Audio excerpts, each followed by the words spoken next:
In today's video, I'm going to teach you how to open zip file in Dropbox.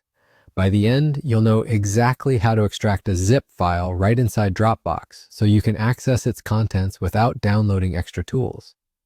First, sign into your Dropbox account. Make sure you're in the correct account where the zip file is stored, especially if you use multiple accounts for work and personal files. Once you're in, navigate to the folder that contains the zip. You can browse through your folders or use the search bar at the top to quickly find it by name. Zip files typically have a zip extension and may show an icon that looks like a compressed folder. When you found the file you want to open, move your cursor over it to reveal more options.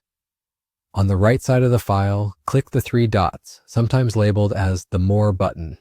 This opens a menu with actions you can take on the file. From that menu, choose Extract All. This tells Dropbox to unzip the entire archive and place the contents in a new folder. After you click Extract All, give it a moment. The time it takes will depend on the size of your zip and the number of files inside. You'll see a brief progress indicator in Dropbox while it works. When it's finished, you'll see a new folder appear in the same location as the original zip, typically with the same name as the zip file.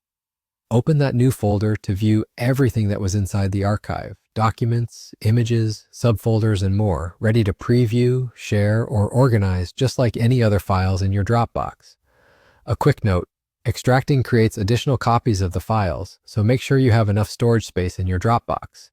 The original zip file stays where it is unless you choose to delete it later. If the zip is large, be patient while Dropbox completes the extraction. Keeping your browser tab open during the process is a good idea to avoid interruptions. That's all there is to it. Log in, find your zip, click the three dots, choose Extract All, and your files will be neatly unpacked into a new folder. This is a simple and reliable way to open zip files directly in Dropbox without installing anything else. If you found this tutorial helpful, hit the like button, subscribe to the channel, and tap the bell icon so you never miss new uploads. Thanks for watching, and I'll see you in the next one.